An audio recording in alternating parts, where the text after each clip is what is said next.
कैसी cut off रहने वाली है, क्या आगे की स्ट्रैटेजी होनी चाहिए, किस तरीके से आपको आगे का रोड मैप करना है, किस रास्ते पर आपको आगे चलना है। तो इन सभी सवालों के जवाब आज हम मिलकर यहाँ पर ढूंढने की कोशिश करेंगे, आपको देने की कोशिश करेंगे। जो बच्चा फर्स्ट टाइम यूजीसी नेट देने जाता है उसके दिमाग में एक प्रश्न होता है, क्या जब हमें जेआरएफ करना होगा क्या उसके लिए अलग से पेपर देना होगा या वो नेट वाले में हो जाएगा। बिल्कुल सही बात। पीवाईक्यूज आपको पैटर्न बताते हैं कि कैसा एग्जाम हुआ, और एमसीक्यूज या फिर आपके मॉक टेस्ट आपको ये बताते हैं कि आपका असली प्रेपरेशन कितनी है, आप कितना अच्छा या कितना बुरा कर रहे हैं। बिल्कुल हमें अपने आप से मोटिवेशन आएगा। सर मुझे देखकर शायद किसी को मोटिवेशन नहीं आएगा, आपको देखकर नहीं आएगा। उसको पता होना चाहिए कि मेरी लाइफ कैसी है, मुझे इस लाइफ से क्या चाहिए।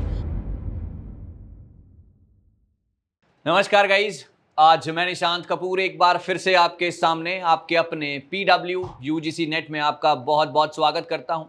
और आज हम लाए हैं एक स्पेशल पॉडकास्ट। यहाँ पर हम बात करेंगे स्टूडेंट्स के मन में आ रहे सवालों की। और मेरे साथ यहाँ पर मौजूद हैं कल्याणी मैम, आपके हिंदी लिटरेचर की फैकल्टी, जो कि आज हम दोनों मिलकर आपके मन में जितने भी सवाल आ रहे हैं, अभी अभी आपका एग्जाम खत्म हुआ है, कैसी कट ऑफ रहने वाली है, क्या आगे की स्ट्रैटेजी होनी चाहिए, किस तरीके से आपको आगे का रोड मैप करना है, किस रास्ते पर आपको आगे चलना है। तो इन सभी सवालों के जवाब आज हम मिलकर यहाँ पर ढूंढने की कोशिश करेंगे, आपको देने की कोशिश करेंगे। सो वेलकम कल्याणी मैम, कैसे हैं आप और आपका क्या विचार है कि अब स्टूडेंट्स की अप्रोच आने वाले टाइम के लिए क्या होनी चाहिए? Thank you sir. मैं सर इनको यही कहना चाहूँगी अभी क्योंकि अभी एग्ज़ाम तो हमारा हो चुका है, बच्चे इंतज़ार में हैं कि आखिर हमारा रिज़ल्ट क्या रहने वाला है। इसमें भी दो तरह के अलग अलग माइंड सेट के स्टूडेंट्स होते हैं सर। कुछ का होता है कि बस यूजीसी नेट हमारा पास हो जाए कैसे भी कर कर, कुछ का होता है कि मुझे इस वाले नंबर पे या इससे नेक्स्ट पर जो मेरा टारगेट है वो जेआरएफ है। तो दो अलग अलग माइंड सेट के स्टूडेंट्स हमारे साथ में मिलते हैं। यहाँ पर दोनों का अंतर इन बच्चों को समझना होगा कि दोनों में अंतर क्या है। अगर मैं यूजीसी नेट पास करता हूँ तो अगर मुझे किसी यूनिवर्सिटी में जाना है, एंट्रेंस होते हैं, उसके बाद में जहाँ पर मैं एंट्रेंस देना होता है किसी भी यूनिवर्सिटी में पीएचडी के एडमिशन के लिए, जेआरएफ पास करते हैं। उसके बाद में भी कुछ यूनिवर्सिटीज़ हैं जो एंट्रेंस लेती है, लेकिन बहुत सी ऐसी भी हैं जो बिना एंट्रेंस के उनको वहाँ पर एडमिशन ले लेते हैं। यहाँ पर भी सर दो और ऑप्शन हमारे पास में होते हैं। मैं स्पेशल पीएचडी को ही भी फोकस करूँगी, जहाँ पर प्री पीएचडी और एक होता है हमारा प्री पीएचडी वाला। तो एक प्री पीएचडी उनको पहले करना होता है, उसके लिए भी स्पेशल, जेआरएफ वाले बच्चों के लिए स्पेशल होता है, या जो यूजीसी नेट करके जाते हैं उनके लिए स्पेशल कुछ अलग सुविधाएं रहती हैं। उनके बारे में भी मैं सर एक बार इन बच्चों से एक बार बोलना चाहूँगी, क्योंकि इस तरह के कुछ प्रश्न मेरे सामने मेरी क्लास के अंदर बच्चों ने पूछा भी था। वहीं एक और भी बच्चों का सर एक क्वेश्चन होता है, आपने भी शायद इस चीज़ को फेस किया होगा। जो बच्चा फर्स्ट टाइम यूजीसी नेट देने जाता है उसके दिमाग में एक प्रश्न होता है, क्या जब हमें जेआरएफ करना होगा क्या उसके लिए अलग से पेपर देना होगा या वो नेट वाले में हो जाएगा। बिल्कुल सही बात। तो आपने भी बहुत फेस किया होगा इसको। बिल्कुल। तो मेरे हिसाब से इन दो पॉइंट्स पर तो हमें बच्चों को आज क्लियर कर ही देना चाहिए कि आखिर कब वो नेट पास करते हैं, कब वो जेआरएफ पास करते हैं, कब उनको कोई एंट्रेंस देना होता है और कब एंट्रेंस नहीं देना होता है। ठीक है, तो जैसा कि अब मैम ने बताया कि कब यूजीसी नेट, कब जेआरएफ, कब एंट्रेंस देना होगा, कब नहीं देना होगा, तो इसके बारे में एक एक करके बात करते हैं। देखिए, आपका एक मार्क्स का एक सेटअप होता है। अगर आपके इतने मार्क्स आते हैं तो आप यूजीसी नेट क्वालिफाई करते हैं। अगर आपका कट ऑफ इतना जाता है, थोड़ा सा ऊपर जाता है, तो आप जेआरएफ के लिए क्वालिफाई होते हैं। बहुत सारी यूनिवर्सिटीज ऐसी हैं जो कि बिना आपके एंट्रेंस के भी आपको पीएचडी में एडमिशन देते हैं, जो कि अब रूल आ गया है। और कुछ यूनिवर्सिटीज ऐसे हैं जो कि आपका एक बार एंट्रेंस लेंगे, उसके बाद आपको पीएचडी में आगे आपको वहां पर एडमिशन मिलेगा। ठीक है, ये वाला आप सब कुछ सॉर्टेड हो गया। दूसरी चीज मैम बच्चों ने हमसे पूछी कि अब जैसे कि अब ये साइकिल डिस्टर्ब हुआ, पहले कुछ चीजें हुई जो कि फेवर में नहीं थी, फिर उसके बाद चीजें चेंज हुई, अब जाकर एग्जाम हुआ है। तो अब दिसंबर का एग्जाम 2 से 3 महीने का गैप बचा है। हम अगस्त पे खड़े हैं और सितंबर में खड़े हैं इनफैक्ट, और अब थोड़ा सा ही समय बचा है आपके एग्जाम को होने में। तो अब ऐसे सिचुएशन में स्टूडेंट्स की क्या स्ट्रैटेजी होनी चाहिए, किस तरीके से आगे उनको चलना चाहिए, क्या उनका फ्रेम ऑफ माइंड होना चाहिए, किस टॉपिक्स पे उनको ज़्यादा ध्यान देना चाहिए, क्या उनको एमसीक्यू करने चाहिए, प्रीवियस ईयर करने चाहिए, कंटेंट पढ़ना चाहिए, कितना पढ़ना चाहिए, कितनी बार पढ़ना चाहिए, तो इसके ऊपर आपकी राय चाहिए। हाँ सर, यहाँ मैं सिर्फ इतना ही कहना चाहूँगी बच्चों को, अगर उनके दिमाग में है कि अगर हमारे पास में सिर्फ 3 महीने हैं, इन 3 महीने के अंदर अंदर मुझे पेपर को पास करना है। बिल्कुल। पहले हम सोचकर चलते हैं कि चलो मेरे पास में 5-6 महीने हैं, हम क्या करेंगे, कुछ अलग अलग तरह से अलग अलग की बुक्स पढ़ना शुरू कर देंगे। जैसे मैं अपने सब्जेक्ट की बात करूं सर, जैसे हमारा एक सब्जेक्ट होता है सर हिंदी साहित्य का इतिहास, एक बुक होती है, बहुत अलग अलग राइटर्स की आती है। तो मैं यहाँ पर बच्चों को कहना चाहूँगी, अगर हिंदी से हैं, कि आपको हिंदी साहित्य के इतिहास के लिए अलग अलग राइटर्स को नहीं लेना है। अब हमें देखना होगा वो कौन से ऐसे राइटर्स हैं जहाँ से डायरेक्ट क्वेश्चन हमारे बन सकते हैं। फिर अगर हमारे पास में जैसे मान लो कोई राइटर है, मैं एग्जांपल के तौर पे लेती हूँ कि आप इनको पढ़ना है मोहन राकेश, मोहन राकेश के नाटक पढ़ने होंगे। मोहन राकेश के 3 नाटक है, जिनमें से 2 का जिक्र अपने सिलेबस के अंदर हमारा हो चुका है, जो कि हमारे सिलेबस के अंदर आता है। तो हमें क्या करना होगा, जो 2 दिए गए हैं उनको बहुत अच्छे से करना पड़ेगा, उनका क्या सीक्वेंस है, उनके जो भाग हैं वो किस तरीके से आगे बढ़ रहे हैं, कहानी कैसे बढ़ती है, पात्र पहले कौन सा आता है, सेकंड नंबर पे कौन सा आता है, थर्ड नंबर पे कौन सा आता है। अब बचा हुआ जो एक नाटक है जो उसके अंदर नहीं है, लेकिन हमने देखा कि उससे भी प्रश्न आता है, फिर हम थर्ड नंबर पे उसको पकड़ेंगे और उसमें से जो मेन पॉइंट्स है सिर्फ उनको फोकस करेंगे, बाकी पूरा पढ़ने की जरूरत नहीं है। अब हमें जो तरीका अपनाना होगा, सिलेबस को देखना होगा, सिलेबस में जो चीज़ मेंशन है पहले उसको पढ़ेंगे, जो बचा हुआ पार्ट है फिर हम उसको धीरे धीरे, अगर हमारे पास में समय है तो हम उसको कवर करेंगे, और वो भी शॉर्ट टाइम में, पॉइंट टू पॉइंट। अगर मैं मैम की बात को शॉर्ट में यहाँ पर समराइज करता हूँ, तो मैम का कहने का सिर्फ और सिर्फ सीधा मतलब ये था कि सबसे पहले आपको एनालाइज करना होगा। आपको क्वेश्चन पेपर जो अभी हुए हैं हाल फिलहाल, बहुत जल्दी वो आपके सामने आ जाएंगे, तो आपको एनालाइज करना होगा कि किस तरीके के सवाल यूजीसी नेट पूछने में इंटरेस्टेड है। वो कहते हैं ना कि रेस में भागना सबको है, लेकिन कहां पर रुकना है, दैट्स वेरी वेरी इंपॉर्टेंट। कहां पर वो फिनिशिंग लाइन है वो बहुत जरूरी है आपको पता होना। और वो पता कैसे लगेगा, जब आप पीडब्ल्यू यूजीसी नेट की टीम के साथ जुड़ते हैं। तो यहां पर सबसे पहले एग्जाम को एनालाइज करना है कि कहां से कितने क्वेश्चंस आ रहे हैं, क्वेश्चंस का लेवल क्या है, क्या वो आपसे क्रोनोलॉजी पूछना चाहते हैं, क्या वो आपसे मैच द फॉलोइंग पूछना चाहते हैं, क्या वो आपसे वन लाइनर पूछना चाहते हैं, असर्शन रीजनिंग पूछना चाहते हैं। और ये सब कहां पर मिलेगा आपको, पीडब्ल्यू यूजीसी नेट के साथ मिलेगा, जो कि दिसंबर का अब बैच हम लाने वाले हैं आपके लिए। तो मैम यहां पर आपने एनालाइज करना बताया बच्चों को, बहुत अच्छे तरीके से आपने सिखाया कि किस तरीके से आपको जाना चाहिए। तो मैम अब यहां पर बच्चों का अगला सवाल जो मुझे लगता है उनके मन में होगा कि कितना समय एक दिन में हमें देना चाहिए आने वाले 3 महीनों में, कि इतना समय ना सफिशिएंट रहेगा अगर हम एग्जाम को क्रैक करके ले जाएंगे, चाहे वो यूजीसी नेट की बात हो चाहे जेआरएफ की बात हो। तो आपको क्या लगता है कि कितना समय बच्चों के हिसाब से एकदम बेस्ट है जिससे वो एग्जाम क्रैक करके ले जाएंगे, बताइए। जी सर, अगर हम बात समय की करते हैं, टाइम तो अगर हम पूरा दिन पढ़ते रहें तो हमें लगता है कि शायद ये भी कहीं कम ना पड़ जाए जब हम यूजीसी नेट पढ़ने के लिए बैठते हैं। लेकिन जो भी बच्चा अभी एग्ज़ाम देने के लिए जाएगा, अभी वो एमए के फर्स्ट ईयर को कवर कर चुका होगा, या हो सकता है हो भी तैयारी कर रहा होगा, फर्स्ट ईयर में है और सेकंड ईयर में वो आ चुका होगा। अगर बच्चा अपने जो वो पीजी कर रहा है उसको भी अगर वो कवर करते हुए चलता है तो काफ़ी हद तक बहुत सारी चीज़ें हैं जो उसने ऑलरेडी पढ़ ली होंगी।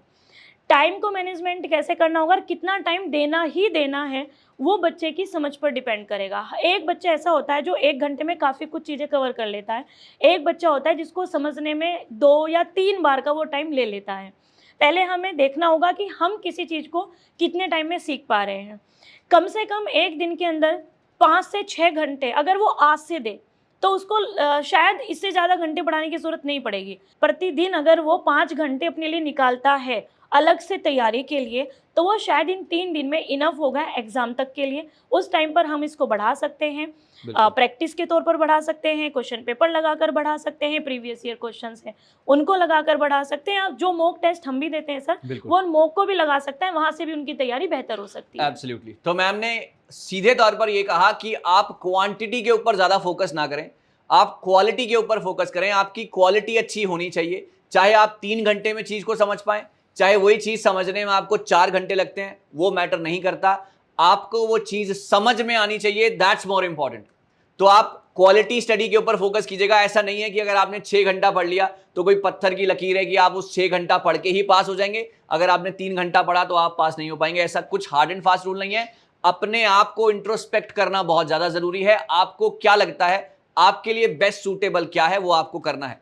साथ ही मैम ने कहा कि mock test, previous year questions एक बहुत ही इंटीग्रल पार्ट है आपके एग्जाम का। इसके बिना आपका एग्जाम क्रैक होना बहुत ज्यादा मुश्किल हो जाता है, क्योंकि ये आपको पैटर्न बताता है।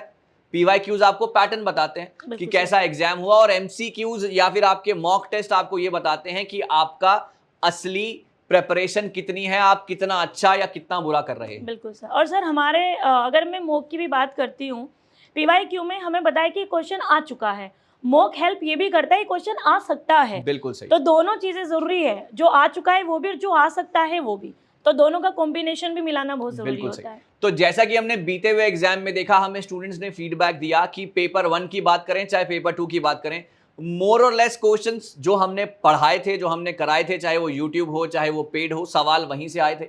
तो कुछ बहुत बड़ा कोई रॉकेट साइंस नहीं है, आपको अपने ऊपर विश्वास रखना होगा कि आप कर सकते हैं। जब आपने मान लिया, जब आपने ठान लिया, तो आधी जीत तो आपकी वहीं हो गई। उसके बाद जो काम रह गया वो आपकी मेहनत पूरा कर ही देगी। तो मैम अगला सवाल जो बच्चों के मन में आता है कि अब जैसे अब थोड़ा सा ही समय बाकी है, तो अब सबसे ज्यादा फोकस किस चीज पे होना चाहिए? क्या वो सेल्फ स्टडी ही हम करें? सेल्फ स्टडी को कितना टाइम देना है? हमने क्लासेस ले ली, हमने मॉक टेस्ट लगा लिए, प्रीवियस ईयर क्वेश्चंस लगा लिए, कितनी बार रिविजन्स, कितनी मल्टीपल रिविजन्स काम करेंगी, और कितना ज्यादा जो है अब टाइम देना है सेल्फ स्टडी को? और एक और बच्चों के मन में सवाल आता है कि डिस्टर्बेंसेस, एक मोबाइल फोन जो है आज के समय में बहुत ही बड़ा एक डिस्टर्बेंस का रीजन है, तो उसको कैसे उनको वो पार पा सकते हैं? मैम प्लीज बताएं। सर इस पे मतलब मैंने एक बार पहले भी इस चीज़ को लेकर जिक्र किया था, हमें मोबाइल देखने की एक हैबिट होती है सर, वो शायद सबको ही है, मुझे भी है, आपको भी है। हम भी देख लेते हैं कि हमारी कोई क्लास भी आने वाली है, क्लास हम करके आते हैं, एक बार हम चेक कर लेते हैं कि बच्चा उस पर कोई अपना कमेंट तो नहीं डाल रहा है, उसको कुछ इसमें ज़रूरत तो नहीं है जो हमसे पूछना चाहता है, उसे सर बैलेंस हम कर सकते हैं। अभी हम ऑनलाइन क्लासेस लेते हैं, बच्चा हमारे पास में पढ़ता है, मान लो एक दिन में 2 से 3 क्लासेस हमारी जाए, या 2 जाए या 3 जाए या 4 जाए, तो आपके 2-3 घंटे तो इससे निकल गए। और जो 5 घंटे की मैंने बात की वो सेल्फ स्टडी की बात की है, तो 5 घंटे वो हो गए, बाकी जो 2-3 घंटे हमने बच्चे को दिए वो, तो टोटल कुल मिलाकर 8 घंटे की पढ़ाई बच्चे की हो गई। तो मोबाइल की जो एक हैबिट है वो भी हमारी फुलफिल हो रही है वहां से। वही है ना सर, कोई भी चीज़ है उसका यूज़ कैसे करना है, हम मोबाइल में देखते क्या है, ये हैबिट के तौर पर हमारे साथ में जुड़ गया है। अब चाहे उसमें मैं भी हूँ सर, मेरे भी दिमाग में आता है कि मैं एक बार उठाकर देख लूँ, नोटिफिकेशन चेक कर लूँ, कोई चीज़ मतलब अपनी क्लास में मुझे आदत है कि मैं कमेंट चेक कर लूँ कि किसी बच्चे का कोई क्वेश्चन तो नहीं आया जिसका मुझे आंसर कल करना है। सही बात है। तो हम उसका यूज़ कैसे कर रहे हैं, इस मोबाइल का भी हमारे लिए ये भी ज़रूरी है। और टाइम, जैसे आपने भी कहा है 3 या 4 महीने का जो टाइम है ये हमारे लिए इतना ज़्यादा महत्वपूर्ण है, तो हमें मोबाइल को भी कवर करके चलना होगा और जो बाकी चीज़ें हैं उनको भी ध्यान रखकर चलना होगा। बिल्कुल सही। तो मैम ने ये साफ बात कही कि जो आपका एक तरीके से एक आपको डिस्ट्रैक्ट करने वाली चीज़ है उसको आप अपने आप से जितना दूर रखेंगे, या फिर आप उसको क्लासेस की तरीके से अगर यूज़ करते हैं, तो आपका बहुत ही अच्छा तरीके से एक बैलेंस बनता है, ताकि आपका फ़ोन का इस्तेमाल भी हो गया और आपका वेस्टेज भी नहीं हुआ टाइम का, right? So ma'am last but not the least, यहाँ पर एक क्वेश्चन रहता है बच्चों का कि मोटिवेशन कैसे आएगा, क्योंकि अब 3 महीने बाकी हैं, पहला जो ये शिफ्ट है वो डिस्टर्ब हो चुका है। तो आखिरी सवाल बच्चों के मन में ये हमेशा रहता है कि सर क्या चीज़ है या किस तरीके से हम मोटिवेटेड रह सकते हैं? Ma'am over to you. Sir motivation के लिए सबसे ज़्यादा ज़रूरी खुद को देखना है। बिल्कुल हमें अपने आप से मोटिवेशन आएगा सर, मुझे देखकर शायद किसी को मोटिवेशन नहीं आएगा, आपको देखकर नहीं आएगा। उसको पता होना चाहिए कि मेरी लाइफ कैसी है, मुझे इस लाइफ से क्या चाहिए, मैं क्या बनना चाहता हूँ, मेरा सपना क्या है। सबसे बड़ा मोटिवेशन हम अपने लिए खुद ही होते हैं। अगर सर मैं खुद की बात करती हूँ, जब मैं कॉलेज जाती थी तो मुझे एक मैम थी, एक सर थे, मुझे उनको देख के लगता था कि आज ये पढ़ा रहे, कल यहाँ पर मुझे पढ़ाना है। तो मेरे लिए मोटिवेशन क्या था, मेरी खुद की थॉट्स, मेरी अपनी सोच कि मुझे बनना क्या है। तो मोटिवेशन के लिए आप खुद सोचिए, आप क्या देना चाहते हो, अपने पेरेंट्स को क्या देना चाहते हो, आप खुद को क्या देना चाहते हो, वो आपसे क्या उम्मीदें करते हैं, आप उनके सपनों को कितनी जल्दी पूरा करना चाहते हो। और उनसे भी ज़्यादा आपके खुद के भी सपने हैं, आपका अपना भी सपना होना चाहिए। मुझे प्रोफेसर बनना है, मुझे पढ़ाना है, मुझे कॉलेज में जाना है। अपने प्रोफेसर्स को देखते हो, वहाँ लगता है कि मैं भी काश यहाँ पर खड़ा हो जाऊँ। सही बात। मेरे दिमाग में भी यही आता था सर, जब मेरी मैम या मेरे सर पढ़ाते थे कि काश इनकी जगह पर मैं खड़ी हो जाऊँ।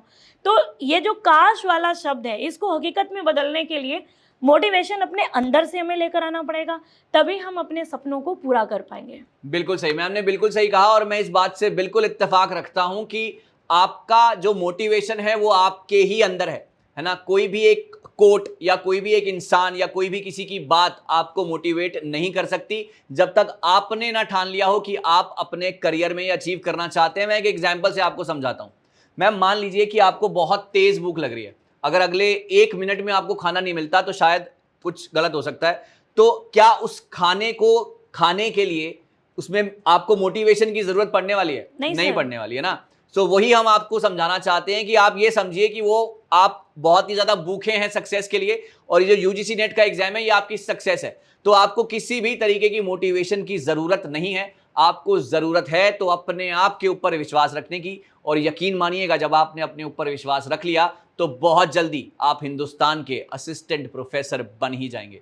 So all the best guys. मुझे उम्मीद है कि हमने आपके सारे सवालों के जवाब दिए। आपके मन में जो भी सवाल और भी हों, कमेंट सेक्शन खुला है, आप जितना चाहें पूछें, हम जरूर उसका रिप्लाई करेंगे।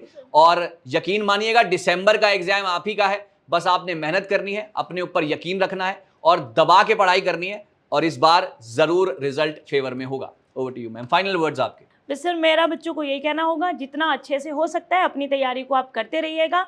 और 3 महीने नहीं है, एक दिन में 24 घंटे होते हैं, उसमें से सिर्फ हमें 8-8 घंटे का अपना निकाल कर चलना है। 3 महीने में आपकी तैयारी बेस्ट हो जाएगी। So thank you so much guys. हम इसी तरीके के और भी सेशंस आपके लिए बनाते रहेंगे। आप अपने कमेंट्स, अपने सजेशंस हमें कमेंट सेक्शन में देते रहिएगा। ऑल द बेस्ट गाइज, जल्दी मिलते हैं एक नई सेशन में। तब तक के लिए अपना ध्यान रखिए, इसी तरीके से आगे बढ़ते रहिए, पढ़ते रहिए। Thank you so much.